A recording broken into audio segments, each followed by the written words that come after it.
Welcome to the Siri finance literacy. చాలామంది direct ప్లాన్‌లో investment చేస్తూ ఉంటారు. పేటీఎం గానీ, జీరోదా గానీ, అప్‌స్టాక్స్ గానీ, ఏంజెల్ వన్ గానీ ఇట్లాంటి ఆన్‌లైన్ ప్లాట్‌ఫామ్ ద్వారా మ్యూచువల్ ఫండ్‌ని ఇన్వెస్ట్‌మెంట్ చేస్తుంటారు. సో, ఇట్లాంటి ప్లాట్‌ఫామ్ ద్వారా ఇన్వెస్ట్‌మెంట్ చేసినప్పుడు సరైనటువంటి గైడెన్స్ లేక చాలామంది 10 ఆర్ 20 ఫండ్స్‌లలో ఇన్వెస్ట్‌మెంట్ చేస్తూ ఉంటారు. ఇలా ఎక్కువ ఫండ్‌లో ఇన్వెస్ట్‌మెంట్ చేసినప్పుడు వారి యొక్క పోర్ట్‌ఫోలియో అనేది ఓవర్‌లాప్ కావడం గానీ, లేదా వాళ్ళు ఇన్వెస్ట్ చేసినటువంటి ఫండ్లలో కొన్ని అండర్ పర్ఫార్మ్ చేయడం కానీ జరుగుతూ ఉంటాయి. ఇలా వారు ఇన్వెస్ట్‌మెంట్ చేసినటువంటి ఫండ్లలో అండర్ పర్ఫార్మ్ చేసినట్లయితే టైమ్ అండ్ మనీ 2 వేస్ట్ అవ్వడం అయితే జరుగుతుంది.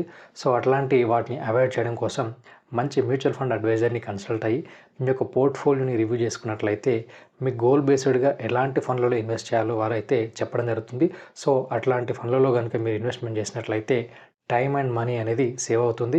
అట్లాగే మీరు లాంగ్ టర్మ్‌లో ఇన్వెస్ట్‌మెంట్ చేసినట్లయితే మంచి రిటర్న్స్ వచ్చేటువంటి ఛాన్స్ అయితే ఉంటుంది. సో, మీకు గనుక ఫ్రీగా పోర్ట్‌ఫోలియోని రివ్యూ చేసుకోవాలనుకున్నట్లయితే డిస్క్రిప్షన్‌లో ఇచ్చినటువంటి లింక్ ద్వారా మీ డీటెయిల్స్‌ని ఎంటర్ చేసినట్లయితే మీ యొక్క మ్యూచువల్ ఫండ్ పోర్ట్‌ఫోలియోని ఫ్రీగా రివ్యూ చేయడం జరుగుతుంది. అట్లాగే మీ గోల్ బేస్డ్‌గా మీకు అవసరమైనటువంటి ఫండ్‌ని అయితే సజెస్ట్ చేయడం జరుగుతుంది.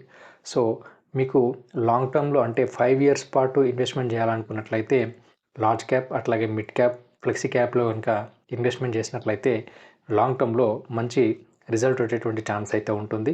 రిస్క్ ఎక్కువగా తీసుకునే కెపాసిటీ మీకు ఉన్నట్లయితే దాంట్లో స్మాల్ క్యాప్ యాడ్ చేసుకున్నట్లయితే మంచి రిటర్న్స్ వచ్చేటువంటి ఛాన్స్ అయితే ఉంటుంది. మీరు ఈ స్ట్రాటజీని ఫాలో అయినట్లయితే లాంగ్ టర్మ్‌లో మంచి వెల్త్‌ని క్రియేట్ చేయగలుగుతారు. ఎలాంటి నాలెడ్జ్ లేకుండా ఎవరో చెప్పారని మ్యూచువల్ ఫండ్‌లో ఇన్వెస్ట్‌మెంట్ చేస్తున్నట్లయితే మీ యొక్క పోర్ట్‌ఫోలియోని ఒకసారి రివ్యూ చేయించుకోండి. Thank you for watching this video.